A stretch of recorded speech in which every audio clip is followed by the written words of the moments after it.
TV reality shows. So I used to be a huge member of Bachelor Nation. I loved reality TV. I loved the early days of reality TV with Survivor and Big Brother, and I slowly got away from them.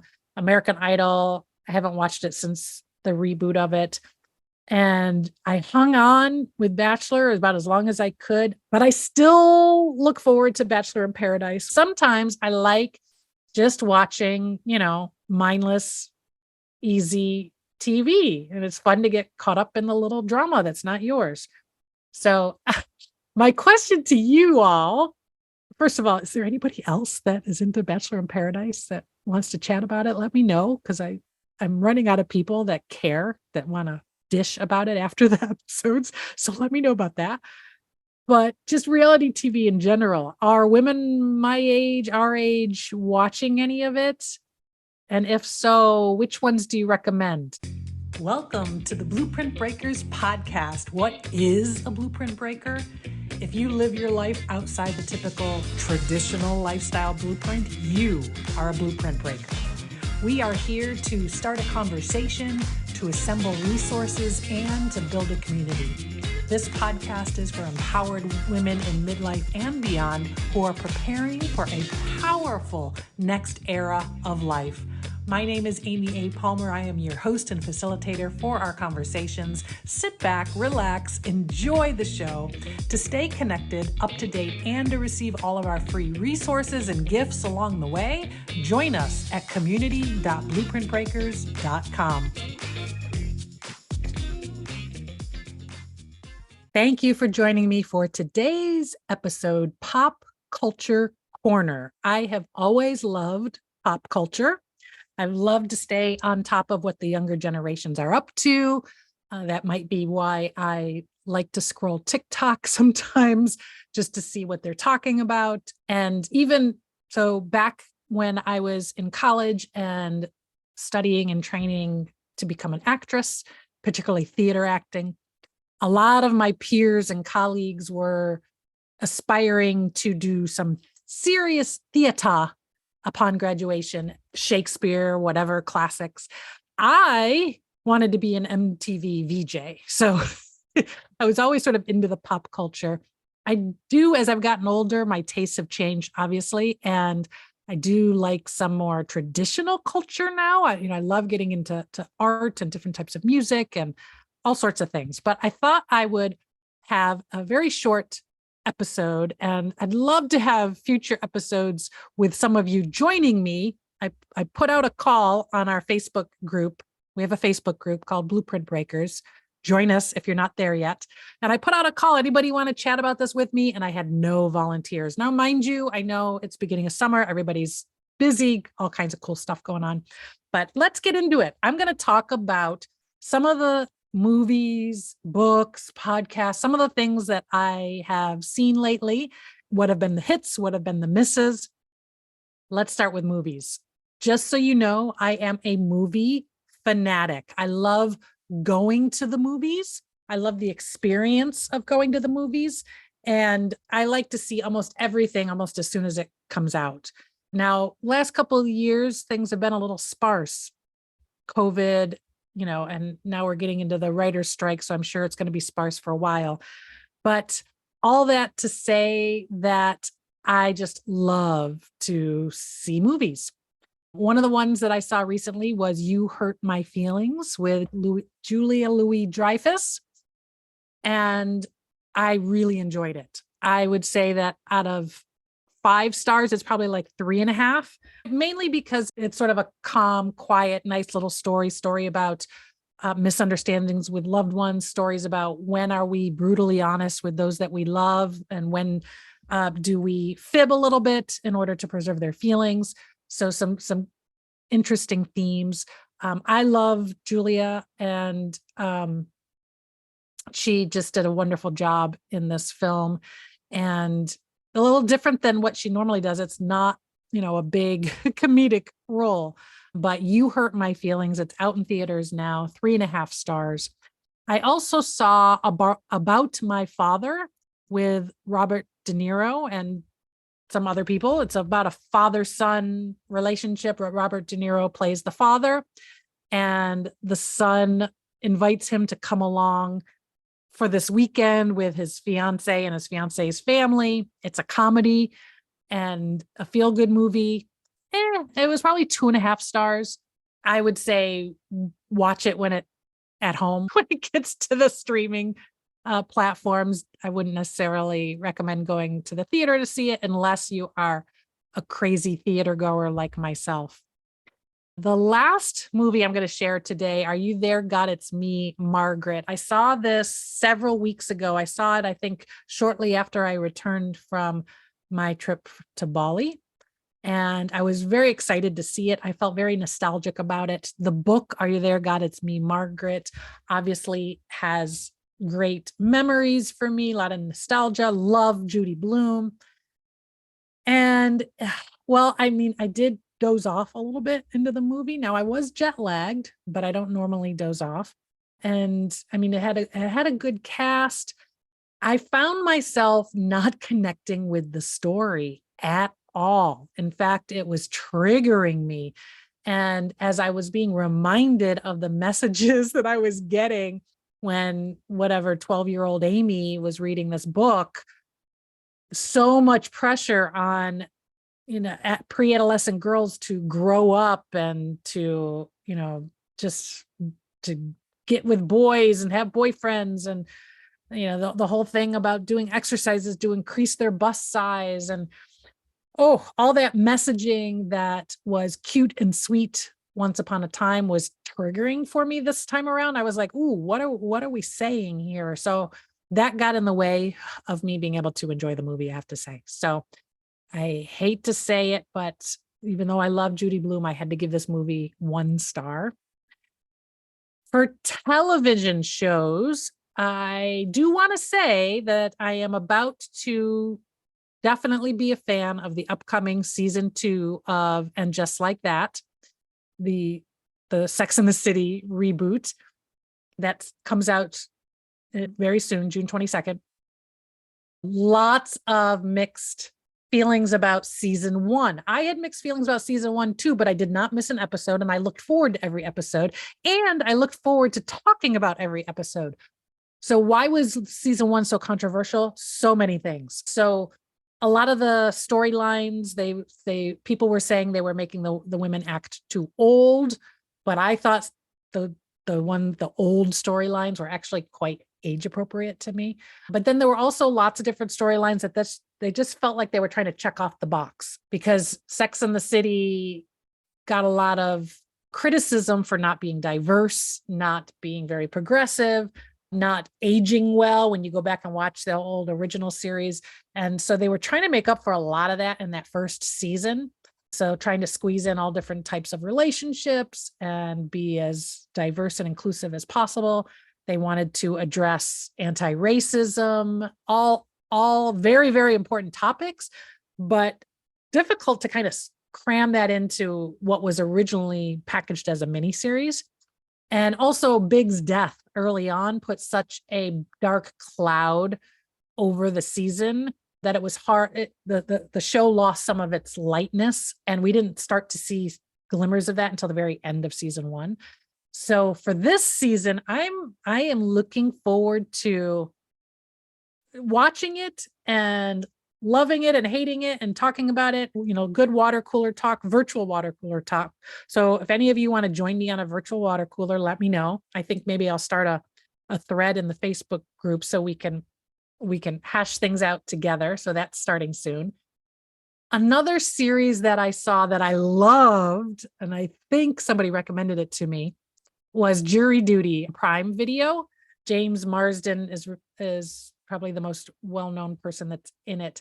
The premise is it's a quote documentary-ish, but everybody in the show is an actor except for one guy who's a civilian. He thinks he's going to jury duty to be on this jury, and he's signed off permission to be part of a documentary about jury duty and what the experience is like for the jurors. So he thinks that's what's happening. That's not. It's loosely scripted, but obviously they can't fully script it because they have no idea how he's going to act in situations. So long story short, I literally had really laugh out loud moments. I highly, highly, highly recommend the Jury Duty series for some good laughs, let it all out, stress release, etc. So love that. For books, all right. I'm embarrassed to say that for novels, fiction, when I wanted to think about, okay, what book have I enjoyed recently? And I haven't read a fiction novel in a while. And the last time that I read one that I liked was many, many, many, many months ago. And it was recommended to me by several Facebook friends. And that was Lessons in Chemistry. It's a best-selling novel by Bonnie Garmis. It's about women's lives, careers, and struggle for empowerment in the late 50s and early 60s. And the lead character, Elizabeth Zott, she is a blueprint breaker. I loved it. I soaked it up. I love how she just was breaking trends and living her own life. So highly recommend Lessons in Chemistry. I'm late to the game there, but recommending it to you if you haven't seen that yet. A book that I read recently, and I use read loosely, I got the audiobook, and I'm so glad I did because the audiobook version of this was amazing. How to Human by Carlos Whitaker, one of my favorite thought leaders that I like to follow online. In How to Human, Carlos Whitaker offers a fresh vision for becoming the best versions of ourselves. We can refuse to let disagreements define us. We can say no to becoming upset, rage-filled humans, and yes to fuller, happier lives. It begins as we make the shift from me to we to everybody, and a 3-part journey to be human, see humans, and free those around us. Loved this book. Love the way Carlos tells the story. Very uplifting, exactly the message that we need at this point right now in the world. I'm also reading, as an assignment from my coach and mentor, Creativity Sucks by Phil Hansen. It's an essential guide for artists of all levels on how to live and work as a creative, from popular artist and TED speaker Phil Hansen. I'm halfway finished with it, but I will say so far 4 stars. I'm really enjoying him sharing how he approaches the creative process, and really it's making me think of myself as a creative, which has been a long time since I viewed myself that way, and the ups and downs, hills and valleys of that. So that has been really, really interesting, but I'm only about halfway done with that. I also learned this morning, Jamie Kern-Lima just announced that her new book is coming. Her new book is called Worthy, and it explores self-worth. Haven't even read it yet. I haven't even pre-ordered it yet. I will, but I'm recommending it just based on the last book that I read of hers, which is called Believe It, which is 5 stars, which is the story of her journey from being a waitress at Denny's to building her own cosmetic company from scratch and selling it for $1 billion and achieving beyond that, and she didn't do things the way people told her to. Awesome example of a blueprint breaker. Awesome. Jamie Kern-Lima, an absolute blueprint breaker every step of the way. Highly recommend, 5 stars. All right, podcasts. Brooke Shields, Now What? She dives into what to do when you encounter the unexpected. It's an interview style podcast. Highly recommend. Rosie O'Donnell, Onward. She speaks with friends, celebrities, artists, just people that she knows, TikTok personalities. And she's funny way, she's a good storyteller, very entertaining. Love that. Julia Louis-Dreyfus, Wiser Than Me. I love this concept. She's interviewing older women. So she's interviewed Jane Fonda. Her most recent episode interviewed Carol Burnett, and so many blueprint breakers on this podcast. So all of these podcasts, 5 stars for sure. And Smartless, love that podcast for pure entertainment. Sean Hayes, Jason Bateman, Will Arnett, very funny, very entertaining. And they also have a documentary on Max that shows their experience as they did their live podcast show. It sounds like a couple of years ago, maybe. I'm not sure exactly when it was filmed, but really, really, really funny. But they're just naturally funny, So that's my recommendations on podcasts, TV reality shows. So I used to be a huge member of Bachelor Nation. I loved reality TV. I loved the early days of reality TV with Survivor and Big Brother, and I slowly got away from them. American Idol, I haven't watched it since the reboot of it. And I hung on with Bachelor about as long as I could. Now, mind you, of course, the contestants are younger and younger from my perspective, and it's getting antiquated and awful. But I still look forward to Bachelor in Paradise, which is coming up this summer, later in the summer. I wish it was a little earlier in the summer. I do enjoy Bachelor in Paradise because sometimes I like just watching, mindless, easy TV. And it's fun to get caught up in the little drama that's not yours. So, my question to you all, first of all, is there anybody else that is into Bachelor in Paradise that wants to chat about it? Let me know, because I'm running out of people that care, that want to dish about it after the episodes. So let me know about that. But just reality TV in general, are women my age, our age, watching any of it? And if so, which ones do you recommend? Now, I don't like cooking shows, so that's out. But anything else? Like, what are your recommendations? Drop me a line, either post me something in the Facebook group at Blueprint Breakers, or drop me an email, amy@amyapalmer.com. But that is my pop culture corner of the day. If you try any of these recommendations, let me know what you think. I'd love to hear it. And I want to hear your favorites. Give me some recommendations.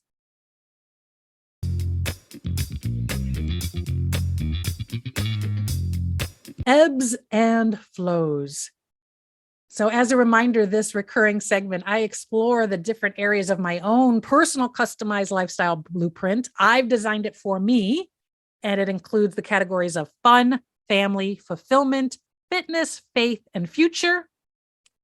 I invite you to design one for yourself. What does your blueprint look like? What are your categories that are most important to you?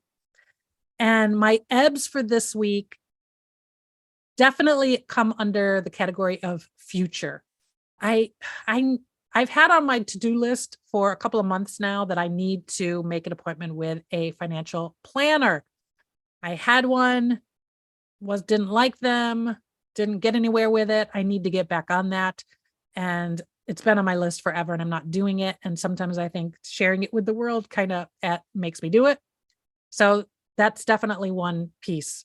And that's about my future, about my finances, and not related to that, but under the same category of future, the other ebb, I keep putting off. I have several contacts that I need to reach out to for contract work, that I need to put together some proposals for. I need to keep making those connections.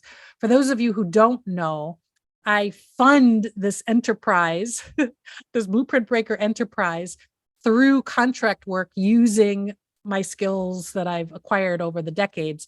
I offer fractional COO and CSO services to business and companies. And I've just sort of been dragging my feet on moving that piece forward in a couple of key areas. So that has definitely been an ebb this week. Also related to that, future. So future, definitely the ebb is future, planning for the future, because my last ebb is mapping out my home plan for the rest of the year. I am nomadic. I fully travel around, and I stay with friends and family right now, or I go on trips, or I, rent places, etc. I have plans to do some Airbnbs. So starting in August, all the way through the end of the calendar year, I need to figure out where I want to be and where I'm going to go. And I've been shopping and looking and picking out places and putting together my Airbnb wish list and everything, but I have not secured it and locked it down. And I need to do that. So that's another ebb. Flows. I want to end with the flows so I can end on the up. Fulfillment. My fulfillment is in flow. I am blown away. I am so proud of the content that I'm producing in this series. I'm so proud of what I've been putting together with this global launch party. I'm proud of the women that I've brought on to the episodes, the guest experts, the wisdom that they've shared, the stories that they've shared. I'm it's just exceeding my expectations in terms of how much valuable education and wisdom and inspiration has played out. And I feel very at peace with what I'm creating. So that's definitely in flow. And then last but certainly not least, I'm in flow about family. I had quality time over Father's Day with my dad. I'm so happy and fortunate that I can come here and spend time with him and my mom. I'm here at their house all week this week. I have my nephew's graduation this weekend and a graduation party this weekend. So lots of great family time. So I'm definitely in flow when it comes to family. So my question now turns to you. What are your categories for your personalized blueprint? Just 5 to 6 categories, more if you want to, but I like to keep it no more than 6. And which areas are ebbing right now and which ones are flowing? Love to hear. Thank you for joining me for today's episode of the Blueprint Breakers podcast, Pop Culture Corner. I would like to quickly share my disclaimer. I am not a therapist, doctor, lawyer, financial advisor, etc. This podcast is for your entertainment and information only. I encourage you to take what I share here as a launching point to discover what is right for you. Now, I am sort of a pop culture aficionado, though, so, still I'm not taking any responsibility for my recommendations. Thank you so much for listening. Thank you for your 5-star reviews on Apple Podcast, and thank you for sharing this episode with your friends. Remember to sign up and get all the details on our month-long launch party. You'll get the links, the giveaways, the scheduling, everything. Come to us at community.blueprintbreakers.com. Have a great day and keep on breaking those blueprints and writing your own.